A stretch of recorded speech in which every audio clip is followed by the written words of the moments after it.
चाकसू कस्बे में 3 दिन पहले हुए पुलिस टीम पर हमले का मामला अब गर्माता जा रहा है। पुलिस द्वारा सैनी समाज के 4 नामजद समेत 1 दर्जन लोगों के खिलाफ रिपोर्ट दर्ज करने के बाद सैनी समाज के लोगों में आक्रोश है।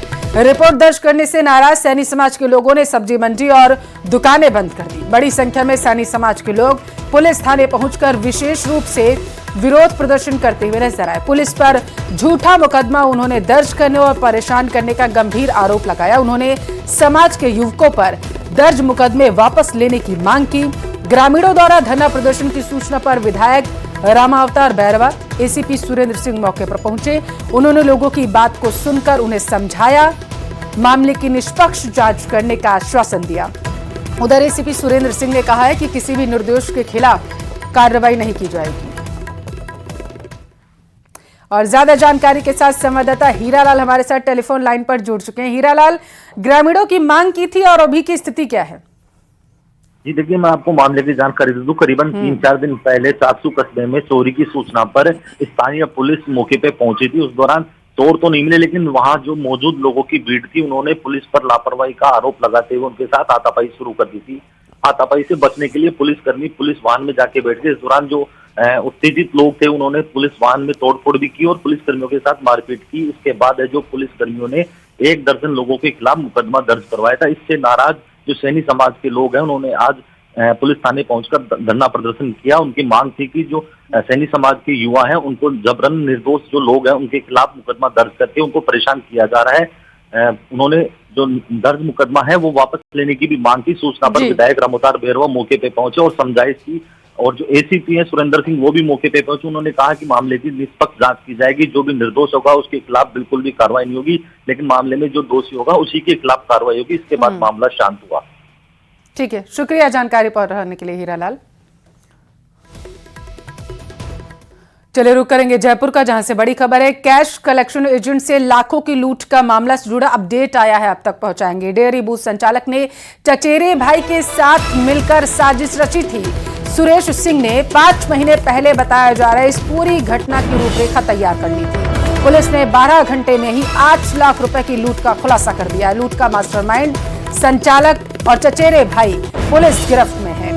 बाइक को टक्कर मारकर लूट की वारदात को आरोपियों ने अंजाम दिया था। हालांकि पुलिस ने 12 घंटे के अंदर दावा किया है कि उन्होंने आरोपियों को धर दबोचा है। तो बड़ी खबर जयपुर से आपके टेलीविजन स्क्रीन पर।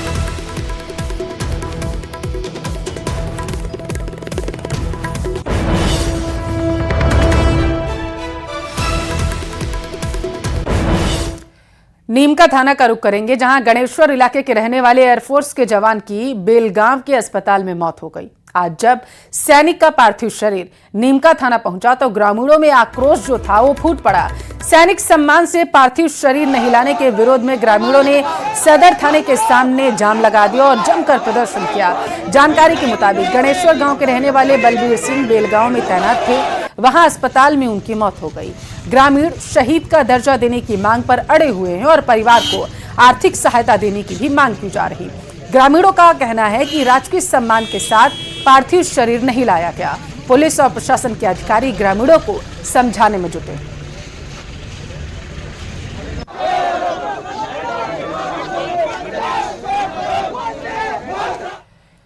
रुक करेंगे श्रीगंगानगर के सूरतगढ़ का, जहां एक काले हिरण के शिकार के विरोध में हुए 34 घंटे लंबे जाम के बाद आखिरकार नेशनल हाईवे संख्या 62 को आधी रात को खोल दिया गया है।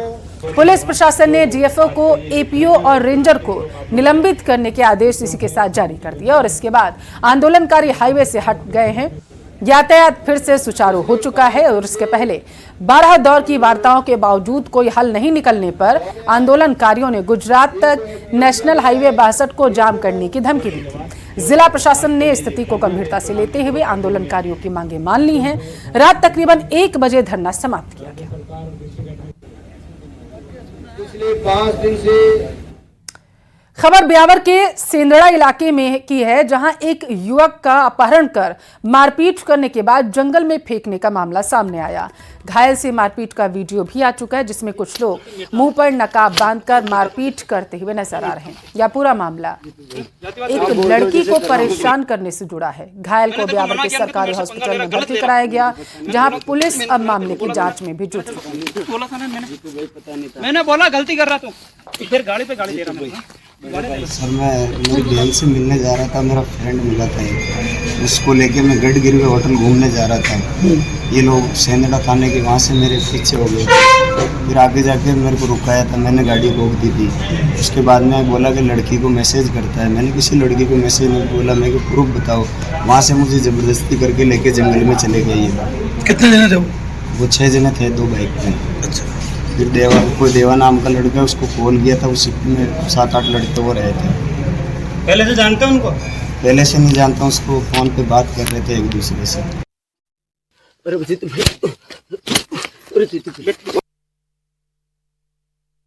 करेगा क्या तू?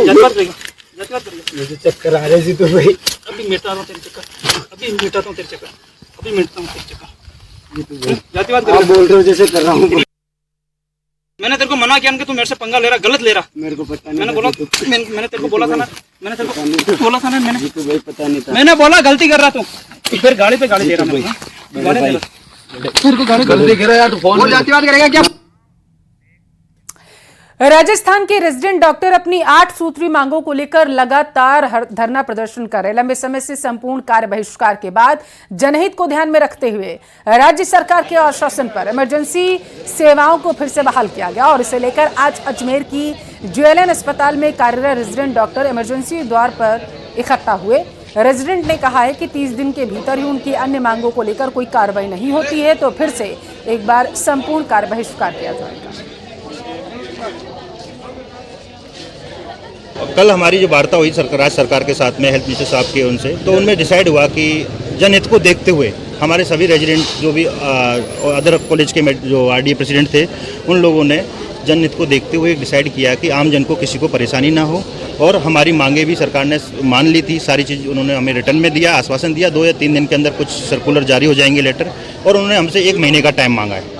अगर 1 मंथ के अंदर वो सरकार कहती है कि हम नहीं करते तो आप लोग अपने उस पे स्टैंड पे जो थे उसी स्टैंड पे आ सकते हो। अभी हमने सरकार से सिर्फ इमरजेंसी सर्विसेज चालू करने के लिए ही एग्री हुए और इस चीज़ को हमारे हेल्थ मिनिस्टर साहब ने भी माना है और उन्होंने खुद ने अपना बयान दिया है कि सिर्फ रेजिडेंट डॉक्टर्स हमारी उस पर जनता को उसको देखते हुए और इमरजेंसी सर्विसेज में कि OPD इमरजेंसी हो गई या ICU हो गया, ये DRP वाली पोस्टिंग, इनको हमने सुचारू किया है। इलेक्टिव सर्विसेज कम्प्लीटली पहले जैसी थी वैसे ही बंद है।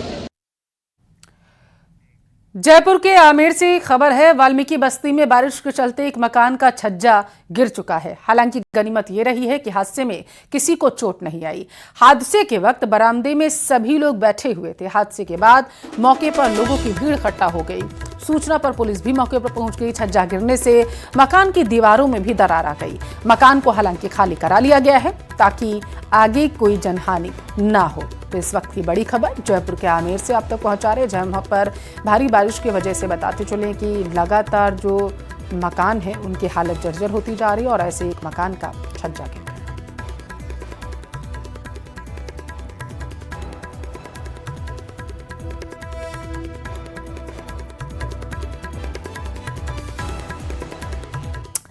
मौसम से जुड़ा एक बड़ा अपडेट आप तक पहुंचाएंगे। प्रदेश में एक बार फिर से बताया जा रहा है कि मानसून सक्रिय होने वाला है। आज प्रदेश के 24 जिलों के लिए येलो अलर्ट जारी किया गया, तो कुछ जिलों में तेज बारिश हो सकती है, ऐसी जानकारी सामने निकल कर आ पा रही है। बड़ी खबर, मौसम विभाग ने चेतावनी जारी की है।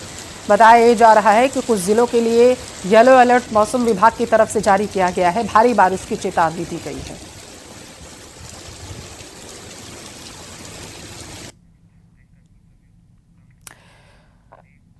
हिंडौन सिटी में तकरीबन 2 घंटे हुई मूसलाधार बारिश के बाद एक बार फिर से बाढ़ जैसे हालात हो चले। बाजारों में 2 से 3 फीट पानी भरा हुआ है। आने जाने वाले लोगों को भारी दिक्कतों का सामना करना पड़ रहा, तो वहीं दुकानों में पानी भरने से व्यापारियों को भारी नुकसान है।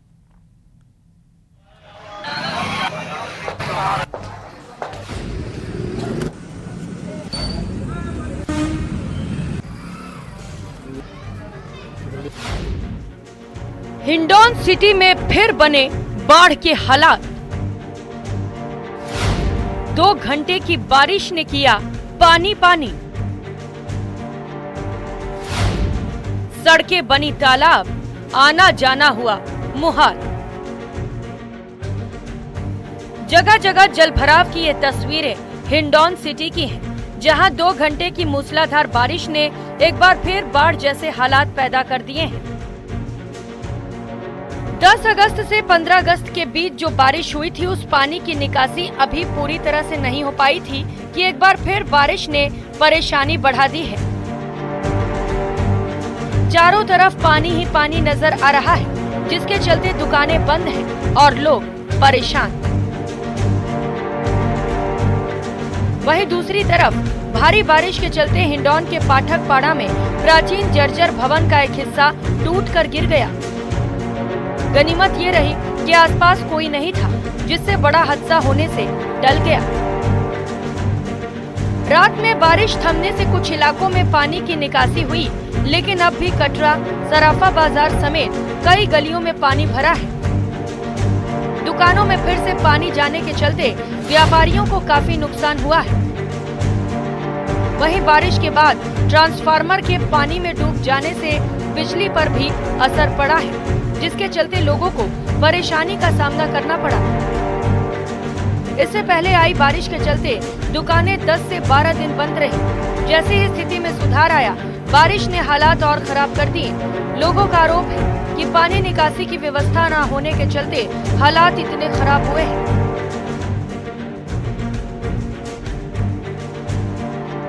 आरोप है कि हाईकोर्ट के निर्देश पर 17 करोड़ की लागत से जिस नाले का पटाव किया गया था, उसके पानी के लेवल के देखे बिना ही उस पर पक्का निर्माण कर दिया गया और आरसीसी छत डाल दी गई, जिस कारण नाले से जल निकासी नहीं हो पा रही है और नाले के अंदर जमा कचरे को भी साफ नहीं किया जा रहा। बहरहाल हिंडौन में हालात अच्छे नहीं हैं। अब देखना होगा कि जमा पानी की निकासी के लिए प्रशासन क्या कदम उठाता है। करौली से न्यूज़ 18 राजस्थान के लिए धर्मेंद्र कुमार शर्मा की रिपोर्ट।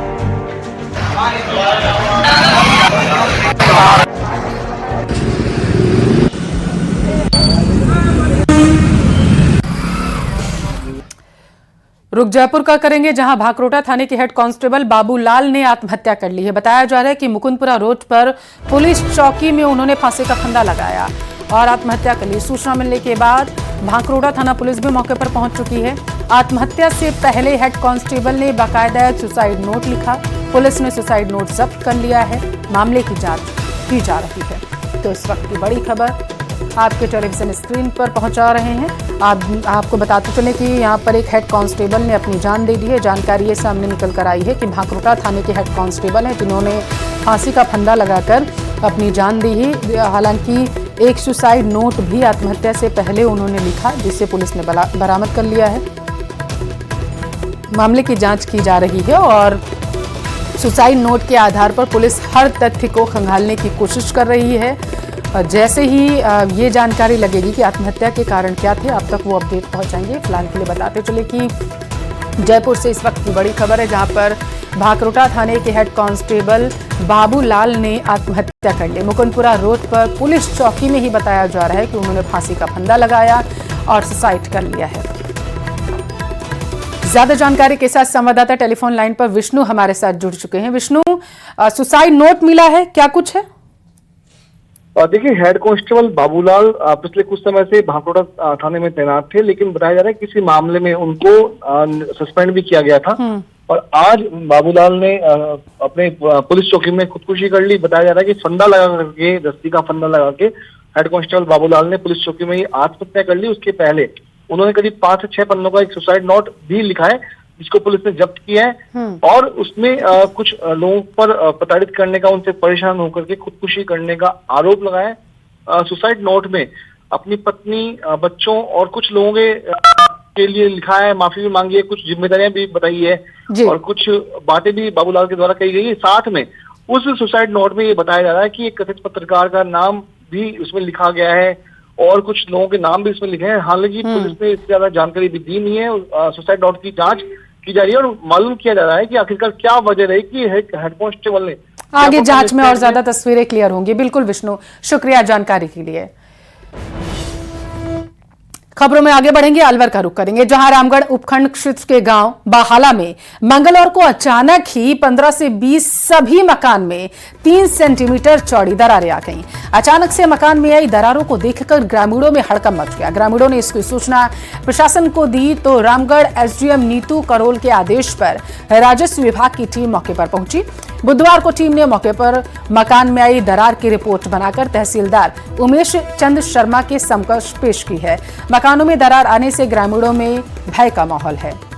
साथ ही ग्रामीणों ने बताया है कि बाहाला गांव आबादी क्षेत्र के अंदर है, लेकिन गांव में 20 से 25 मकान टीले पर बने हैं। अचानक से टीले के खिसकने की वजह से हो सकता है कि मकान में दरारें आएं।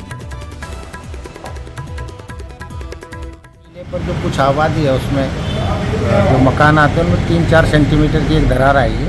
उसका मौका पर्चा बनवा दिया और किन किन के मकानों में जो नुकसान हुआ है उसका सर्वे करा लिया गया है और उसको उच्च अधिकारियों को और पीडब्ल्यूडी को फाइनल सर्वे के लिए भेज दिया गया है। उनका नुकसान का आकलन कराकर सरकार से जो सहायता राशि उनको प्राप्त होगी।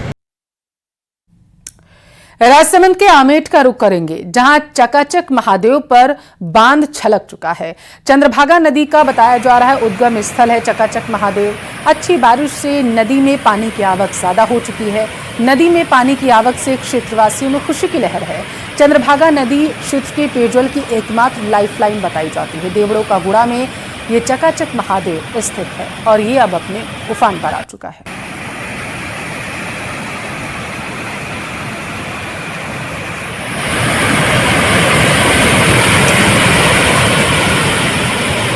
तो राजसमंद के आमेट से इस वक्त की ये तस्वीरें आप अपने टेलीविजन स्क्रीन पर देख पा रहे हैं, जहां का माहौल बेहद ही आकर्षक तब हो गया जब चकाचक महादेव पर बांध जो था वो छलक पड़ा है। बताते चले कि भारी बारिश की वजह से नदियां उफान पर आ चुकी हैं, जिसकी वजह से जो बांध है उनमें भी पानी ओवरफ्लो होने लगा है और इसी की वजह से जब बांध ओवरफ्लो हुआ तो वहाँ का जो नज़ारा था वो झरने जैसा प्रतीत होने लगा, जो लोगों के आकर्षण का अभी केंद्र बना हुआ।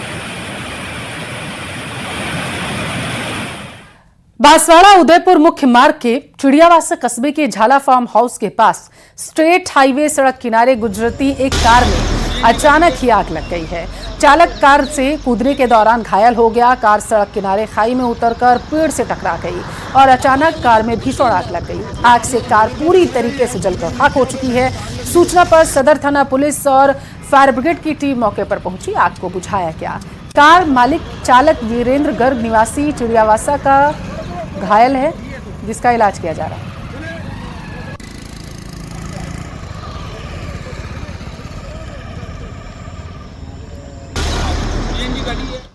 उदयपुर का रुख करेंगे, जहां नेला तालाब के पास एक मादा लेपर्ड की मूवमेंट देखने को मिली। लेपर्ड के मूवमेंट से आसपास के लोग अब घबरा चुके हैं। वन विभाग की रेस्क्यू टीम मौके पर पहुंची है। इस बीच ग्रामीणों के शोर से लेपर्ड भागा। सीमेंट के पाइप में चली गई वो पाइप का एक मुहाना बताया जा रहा है बंद था, इसलिए वन विभाग ने तत्परता दिखाते हुए पाइप के खुले छोर पर पिंजरा रख दिया। लेपर्ड ने कोशिश की लेकिन वो बाहर नहीं आ पाया। इस पर विभाग ने मशीन के जरिए पाइप के बंद मुहाने को साफ कर होल करने के प्रयास किए हैं। मशीन के शोर के बीच लेपर्ड भागा और पिंजरे में कैद हो गया। ऐसे में विभाग को ट्रैंक्विलाइज नहीं करना पड़ा। लेपर्ड का रेस्क्यू कर लिया गया है, ऐसी जानकारी सामने है। मोबाइल से पीछे क्यों करना चाह रहे हैं? वो तो किस्ता उसका तो वापस आता है मोबाइल से। और उधर अयोध्या में होटल बुकिंग के नाम पर कोटा के दर्जनों लोगों के साथ ऑनलाइन ठगी की वारदात को अंजाम दिया गया है। बताया जा रहा है पीड़ित यात्रियों ने साइबर थाने में 14,700 रुपए की ठगी की रिपोर्ट दर्ज कराई है। आरोपियों ने होटल की फर्जी वेबसाइट दिखाकर ठगी की वारदात को अंजाम दिया। बता दें कि पिछले दिनों कोटा शहर से 34 धार्मिक यात्रियों का एक दल नेपाल होते हुए अयोध्या पहुंचा। उन्होंने ठहरने के लिए 16 अगस्त को जानकी महल ट्रस्ट अयोध्या में 12 कमरों की ऑनलाइन बुकिंग की थी। बदमाशों ने होटल की वेबसाइट पर कमरों के किराए बताकर अपने बैंक खाता नंबर में QR कोड द्वारा एडवांस राशि जो थी वो ऑनलाइन ट्रांसफर करवा ली। लेकिन यात्री जैसे ही रात 8 बजे होटल पहुंचे, पता चला कि इस नाम से तो कोई बुकिंग ही नहीं है। ठगी होने पर उसी दिन यात्री सुनील दत्त सक्सेना ने साइबर क्राइम हेल्पलाइन में रिपोर्ट दर्ज कराई है। फिलहाल जांच की जा रही मामले की।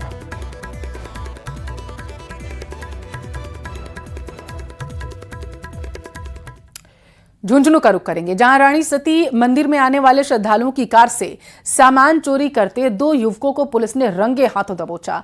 मंदिर के बाहर होम्योपैथिक औषधालय के पास 2 युवक डुप्लीकेट चाबी से गाड़ियों के दरवाजे खोलकर सामान चोरी करने का प्रयास कर रहे थे। युवकों की हरकत मंदिर के पास लगे CCTV में कैद हो गई। मंदिर में कंट्रोल रूम प्रभारी और हेड कांस्टेबल सतीश कुमावत को दोनों युवकों की गतिविधि संदिग्ध लगी तो मंदिर के बाहर जाकर देखा, दोनों युवक गाड़ियों के दरवाजे खोलकर सामान चोरी कर रहे थे।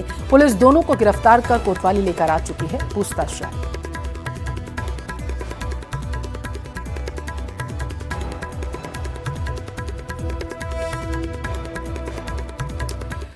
टोंक का रुख करेंगे, जहां जैन मंदिर के ताले तोड़कर चोरी करने का प्रयास किया गया। रात में चोरों ने तिजोरी तोड़ने की भी कोशिश की लेकिन कामयाब नहीं हो पाए। सुबह लोग मंदिर पहुंचे तो ताला टूटने की जानकारी पुलिस को दी गई। चोर मुख्य मंदिर का ताला तोड़कर दानपात्र गार्डन में लेकर गए। यहां ताला तोड़ने का प्रयास किया लेकिन कामयाब नहीं हुए। जैन समाज के लोगों ने पुलिस गश्त बढ़ाने की मांग की।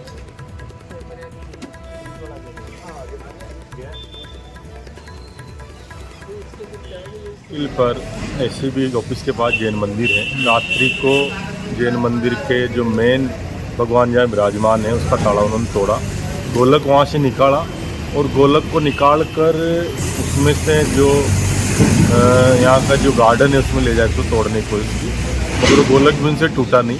अंदर और सब सामान सुरक्षित है, भगवान की दया सब कुछ बच गया। मगर आए दिन ये जो चोरी घटनाएं हो रहा है इन पर अंजाम लगाना चाहिए।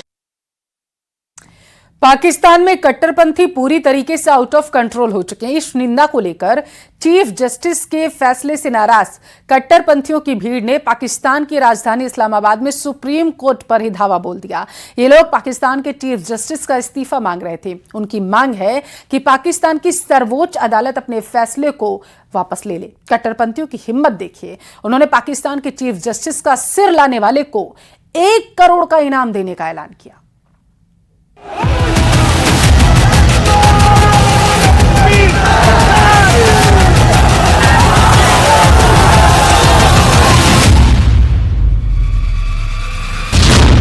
पाकिस्तान में ईश निंदा पर बवाल।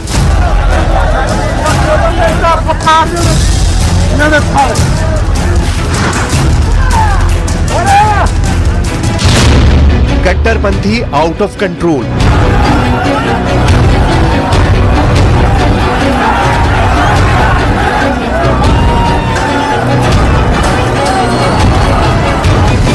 पाकिस्तानी सुप्रीम कोर्ट में घुसे एक कट्टरपंथी।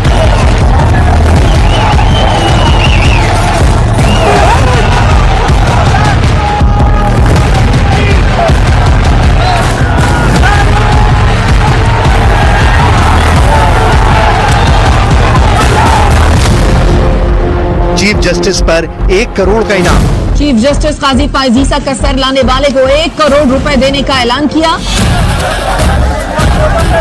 हंगामे और बवाल की तस्वीरें पाकिस्तान की हैं, जहां कट्टरपंथी पूरी तरह आउट ऑफ कंट्रोल हो गए।